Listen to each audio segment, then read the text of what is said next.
Welcome back, folks. This is VAWA's Quarantine Conversations with Virginia College Coaches. I'm Brian Hazard from the Virginia Wrestling Association, and today we're lucky to have Logan Davis from Southern Virginia University in Buena Vista, Virginia.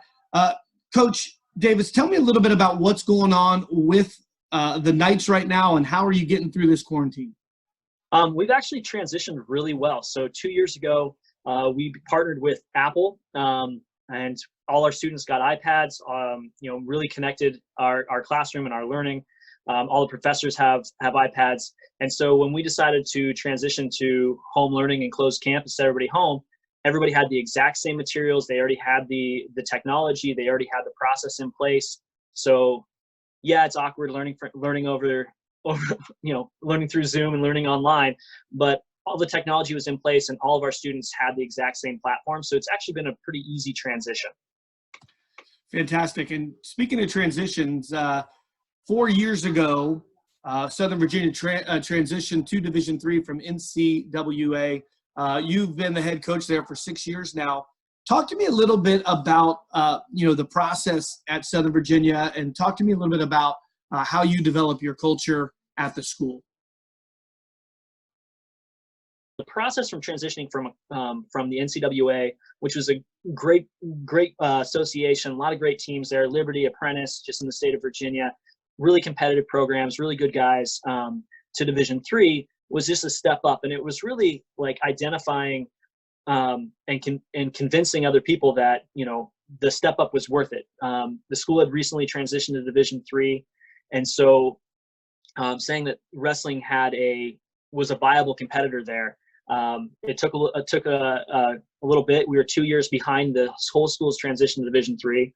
But when we showed that we could do that we could be competitive, and that we could build a program, the school got behind that, and it's just really been about building momentum. We have a pretty unique campus culture. We are aligned with the Church of Jesus Christ of Latter-day Saints. We have an honor code that follows those standards pretty closely. And so we're not a party school. We're pretty unique in who we're looking for and what we're doing.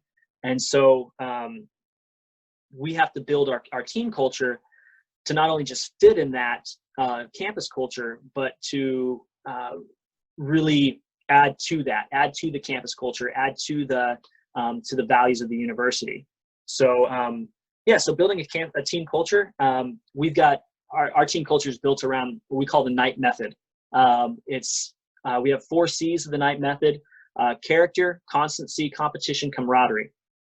Character, constancy, competition, camaraderie. And so those are our 4 C's. And it's really about, we just had our first real big graduating class since we went to Division III. We had our 7 seniors this year.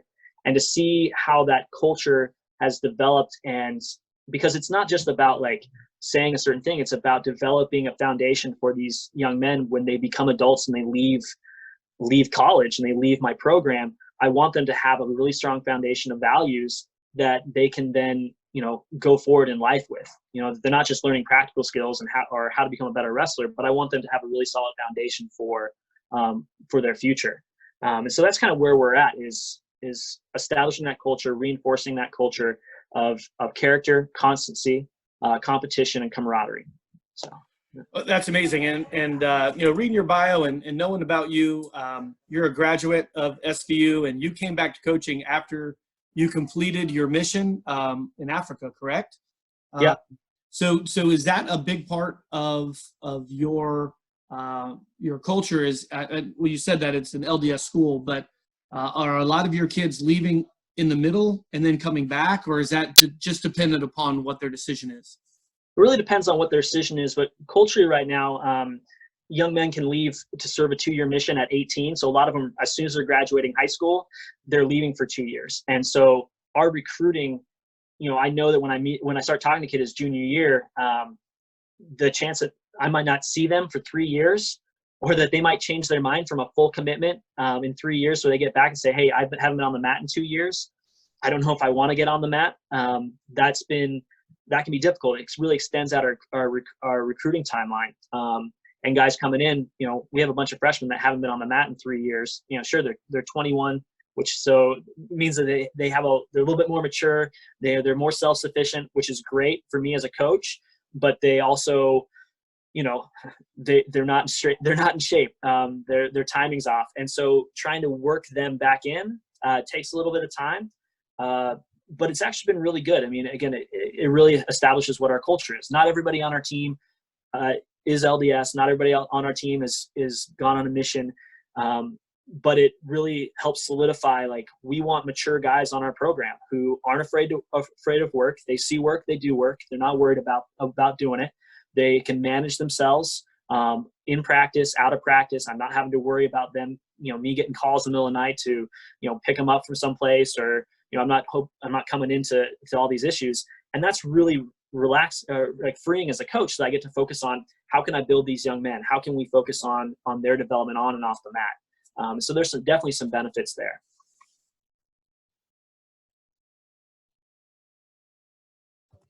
That just sounds like it's an awesome opportunity for you to build young men and really see them in a different light, and they can come and build on their own faith, first of all, or they're just on their maturity.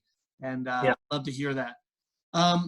So, you have a vision, and you're looking at your 4 C's, and you're looking at, building a culture around those competencies. But what else are you looking for specifically in recruits, as you're moving forward? Because we have an awesome opportunity in Virginia to have 7 Division III teams. So you have some excellent rivalries in your area. So what specifically are you looking for in recruits? So going back to maturity. I mean, that's a big thing. I don't need somebody who's perfect. I don't need somebody who's polished. Most of those guys are, they've got Division I offers and they're going someplace else. But I really like a guy that understands that he's not perfect, understands that he's not polished, but has a vision that he can be, a vision that he can become something more than he currently is. Anybody who's come into my program, and I've tried to recruit guys that are complete, are polished, are perfect, and they come in and they don't take coaching well all the time, or they don't take, walking in and saying like, oh, I could be other places. They don't always jive well, because you've got a lot of guys in the program who, didn't necessarily have a lot of other options, or they didn't have the success they wanted to in high school. And this is their opportunity to, find that next step. And so they're learning and they're growing, and they've got a whole mindset of, I'm getting better every single day.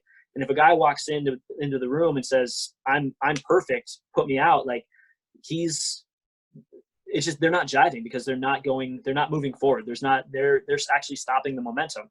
So the guys we're looking for are guys that believe that they can be better, believe that they have more inside of them than what they had, and aren't afraid of, when I say, like, a stone gets polished when it's, rolling against other stones.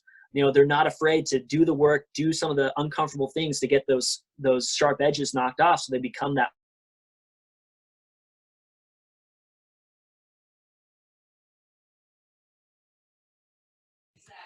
Perfect. We're dealing with that Lexington lag right now on your end, I think, a little bit. I talked to Coach Gibson the other day about the lag. And just cut out. Okay, we're going to probably cut a lot of this part out, because can you hear me now? I can hear you now. You started your last question. I couldn't hear you. No, I was saying that we have a little bit of a Lexington lag on your end. I talked to Coach Gibson at VMI yesterday, and there's a couple times where your audio hasn't cut out, but your video's cut out. And just a second ago, your audio cut out. But I'll fix that as we go. Final question, and this kind of goes back. We're Virginia Wrestling Association, made up of youth clubs, high schools, just wrestling in general. What are some things that we can be doing as a community to benefit Southern Virginia University and benefit Logan Davis and the Knights and all of the folks in Buena Vista? So what can we do? I think the biggest thing would be just increasing the reach of Virginia wrestling into the youth programs in the area. You talk to Coach Gibson at VMI, Coach Shearer over at WNL, myself. We actually all have kids the same age that are going to start coming up through the systems. And so providing more opportunities, especially in the rural areas, coaches that have been trained and certified, and clubs that are, really well organized, have opportunities for competition, but again, are just, focused on developing character at a young age. There's a lot of young coaches out there that are very proficient and can teach a lot of good techniques. But I also want to send my kids to coaches that I'm trust are going to be good role models during the really important developmental stages for my own children. And so I think that's probably the biggest thing is getting well-trained, well-mentored coaches out in these rural areas. High school coaches are working hard. We have one middle school program, but the youth programs just need more support to, just needs more support so they can grow here in the rural areas.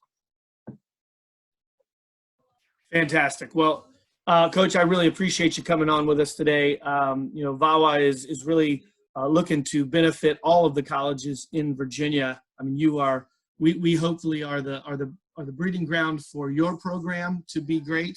And we want to make sure we get you those right kids and get exposure to the program down there in Buena Vista. So thank you so much. We hope that your family continues to be safe and healthy through this crazy time. And we hope that quarantine treats you right and that you're able to, look back on it and know that it was an opportunity and not just a bump in the road. Thank you very much, Brian. Appreciate it. All righty. We'll hopefully talk to you here soon and best of luck. All right. Bye. Bye-bye.